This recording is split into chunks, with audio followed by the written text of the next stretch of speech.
Hi, and welcome back to Inspired to Game. I'm Sean. And I am Lola. Today, we are talking about Wondrous Creatures. This is the brand new game coming to Kickstarter October 28th from Comet Games. Before we get into our review of this game, we're going to give you a very quick overview of how it's played. Wondrous Creatures is a worker placement, resource management, and engine building game. On your turn, you can take one of 4 actions. 1 is to place one of your workers. 2 is to play 1 or 2 cards from your hand into your reserve. 3 is to achieve an achievement. 4 is to recharge, which involves pulling your workers back.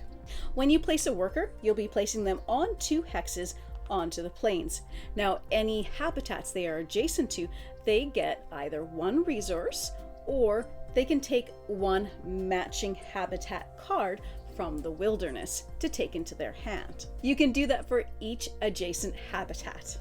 If you place your worker on top of an egg, you get to take that onto your player board. You can also use as a free action a net that can allow you to reach an egg that's 1 hex further, or to use an extra ability on certain habitats that are adjacent to you. Now, to do the place cards action, you can choose 1 or 2 cards from your hand and pay the left side resources from your collected resources on your player board to place them into your reserve. This is a collected animal.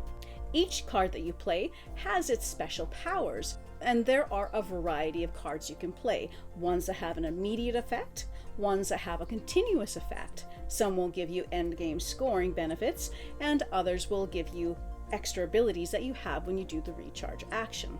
Each of these cards, as you play them, changes the course of how your game runs and starts to build up an engine for your game. Your third action of being able to achieve an achievement, to do that, you will take 1 of these tokens on the side of your player board and place them on one of the achievements that you're able to get that turn. The recharge action involves taking all your workers back, moving your piece further on the time track, as well as activating any recharge activation cards that you have in your reserve. Play continues like this, with each player doing their actions for the course of the game, building up their reserve, taking achievements, and grabbing eggs to fill up on their player board until the end of the game. The game will be over when the last trophy is removed from the board, or when the first person reaches the end of the time track, at which point the rest of the trophies get removed from the board and everyone gets 1 final turn. You will add up all the victory points that you have achieved at the end of the game and see who's won.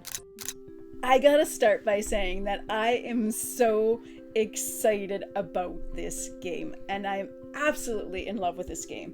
Components and artwork. Now, the artwork is absolutely gorgeous. As you can see, these cards, the illustrations are lovely. The animals are absolutely adorable. Looking at all the various different animals and their cute little names, the boards, the tiles, everything about the artwork, I just love. It's very thematic. As Lola said, some of these creatures are absolutely adorable. When you decipher what their names are telling you about them, it's even better. Yeah. And I absolutely love your crew. So the workers that you have in this game are 3 critters, and they are called your crew, and there is your captain that sits on top of one of them. And I love how it magnets on top of that one crew, and that represents your crew captain combo. So whenever you're placing your workers, you have 3 to place, and once you unlock your captain's special abilities, whenever you place your captain, you'll have that special ability to play that can be really helpful with your engine.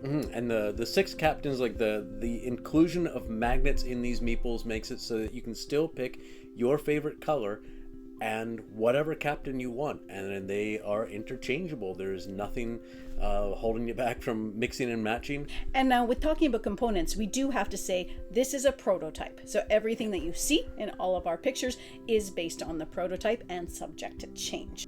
Now, I like a good engine builder. And, you know, I even enjoy a worker placement as well. Like, these are solid game mechanics that I really, really enjoy. And they do a fantastic job with the engine building here. This game actually reminds me of Terraforming Mars in that way. That's one of my all-time favorite games and has remained after many years because the engine building is so satisfying. And Wondrous Creature captures that. The synergies that you get with your cards, this cascading actions that you can do, and how it builds over the course of the game. It's so much fun and it's so satisfying, and it gets that like little adrenaline rush of excitement going, and I absolutely love it. Engine builders are always great games, especially when you get those combinations. You're like, okay, I'm going to do this, which lets me do this, which lets me do this, and then this, and then that, and that, and that. And it's just a runaway, you know, you feel like you're at the helm of a runaway machine. It's great. Well, and what's really nice with the way that it's structured as well. So you do start the game off with 4 cards, but beyond that, for the most part, as you're collecting cards, you're taking them out of a wilderness, which has a selection of 6 cards. They are swept often, so every time a player moves forward on the time track, they can sweep half of it. So they're constantly changing, but it gives you a lot of time to really get the cards that you want that work with your engine to make it stronger and stronger. So there's not a lot of randomness as far as the cards you get. You can do a lot more planning and grab things specifically if you can get those cards. It really builds on that. Where you put your crew down is going to advise what you can pick up. Now, do you want to grab one of those fruit cards from the wilderness, or do you really need that fruit resource this turn? So what's more important, grabbing that card before it goes, or grabbing that fruit into your supply so that you can actually play a card this round? And there's so much variety of gameplay. So there's the various different captains all have their own special abilities. So you can use a different strategy with each one that coincides with their built-in ability. And then also with the different cards that you're amassing, they will each help you figure out a strategy that's going to work best for the game that you're playing.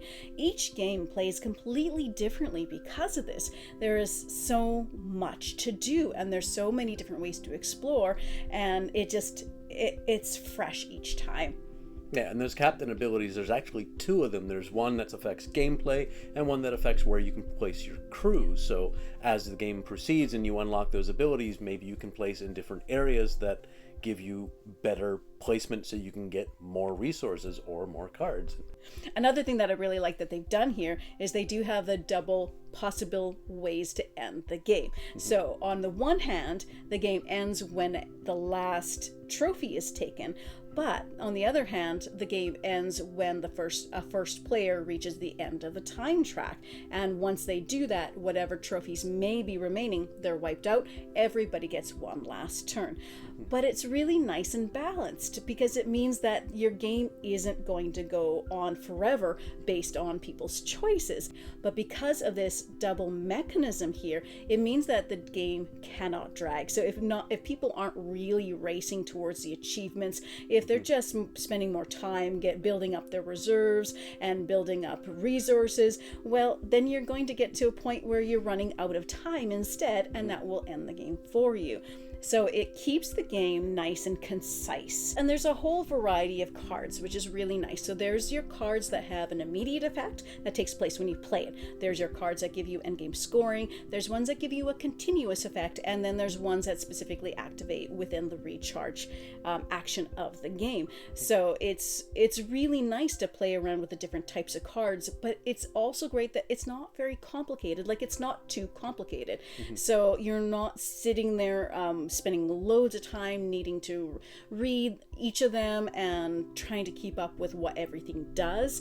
It's satisfyingly thinky. Like, this is actually, I think, the most thinky and the heaviest of their 3 games so far. So it's a little bit heavier than Life of the Amazonia, which was heavier than Wild Serengeti, but it's still very accessible. It's like a solid medium weight, and our teenager played with us and had a great time as well. So it's nice and accessible for just about everybody as well.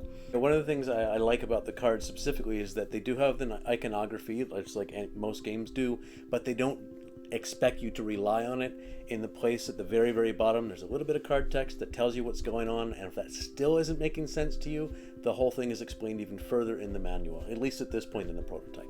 Yeah, and we've never needed to go to that. The cards explain things really well, which is really nice. And you're right, that is a good thing, because there are some games that just rely so much on that iconography that you have to memorize it all in order to play, or constantly be referring back to a manual. And this, it spells it out on the cards exactly what it does. Bottom line, this is a fantastic game. If you love the nature theme, if the art draws you, if you like a good engine building game, check out this Kickstarter. So again, it's coming October 28th, and I think this is going to be another big hit from Bad Comet Games. So we were really impressed, and we're very, very excited about it. So check it out. Thank you so much for watching us today. If you enjoyed our content today, please check out some of our other videos, and please consider subscribing. And as always, happy gaming, folks. I had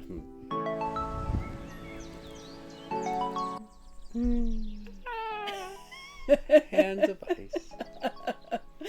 I do it to you like every time. Let me do that again. So it begins.